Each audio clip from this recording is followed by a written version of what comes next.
right, our next comedian is the smartest person in our kindergarten reading group. That's right, she was in the green group, she was in green light. All right, please give it up for Sarah Gordon.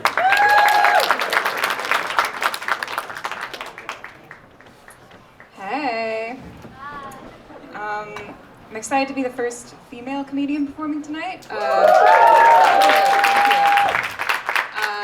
I had something happen to me on the way here that I feel like a lot of girls can probably relate to. I was walking with my friend, and it was actually really scary. We were walking, on the sidewalk, and there was these three guys kind of standing in the middle of the sidewalk and looking at us, and one of them was kind of leaning on a trash barrel, and it was sort of menacing. They were raccoons, not human men. But so then we crossed the street, right? And they also crossed the street. And that's how I knew they were men, because they couldn't tell that we were uncomfortable. So I have an older brother. He's my best friend. I love him. But when we were little, we had this very bumbling king and evil advisor dynamic, sort of like an Aladdin, where I trusted him completely and he fed me lies all the time. This one time he told me that when I got to 3rd grade, the gym teacher would teach us how to use jetpacks, and I believed him 100%. He was like, oh, I set my friend James's hair on fire and he had to go to the nurse. And I mean, I guess that's why they canceled the jetpack program before I got to 3rd grade. This one time though, I was maybe 4 and he was 6, and he offered me a trade. And you shouldn't accept a trade from an older sibling the same way you shouldn't accept a trade from a Disney character with coincidentally Jewish features. So he offered to trade me all of his coins for all of my paper money. And I didn't really know how to do math yet, but I did know about Scrooge McDuck. And he looked like he was having a great time. So I traded all of my money for $3.16 because shiny, number one. Number two, to be like Scrooge McDuck. And no other reason, that was it.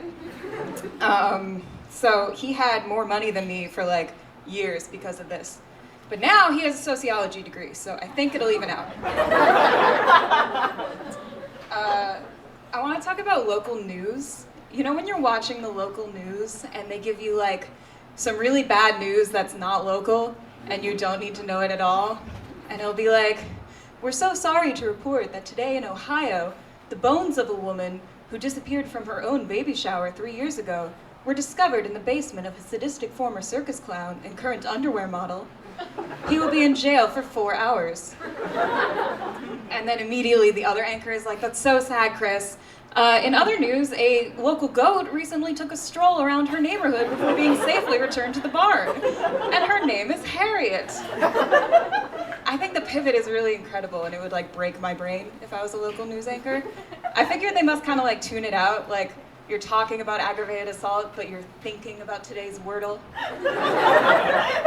Do any of you guys know what a swill is? Because I don't, so sorry for the spoiler. If you haven't done it by now, then you're not dedicated enough. So I watched a lot of the news growing up, and I think that's where a lot of my anxieties came from. I was really scared of house fires, and I asked my mom if I could get a ladder that I could throw out my window to escape. And she was like, Sarah, your bedroom's on the 1st floor.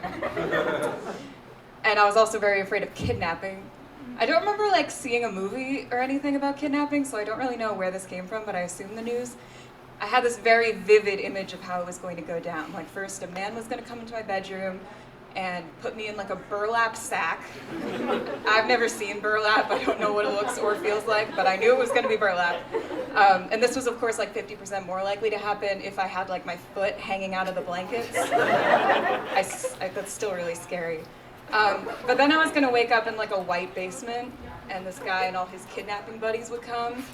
And I don't know what I thought they were going to do next. I wouldn't have been able to pay ransom because I had $3.16 but I remember thinking that I would have to be do everything they say and not talk or be difficult, because otherwise they might get sick of me and kill me.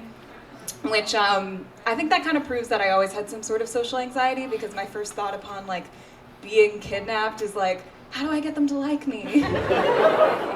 And coincidentally now, what if they don't like me and then decide to kill me is also why I don't go to frat parties.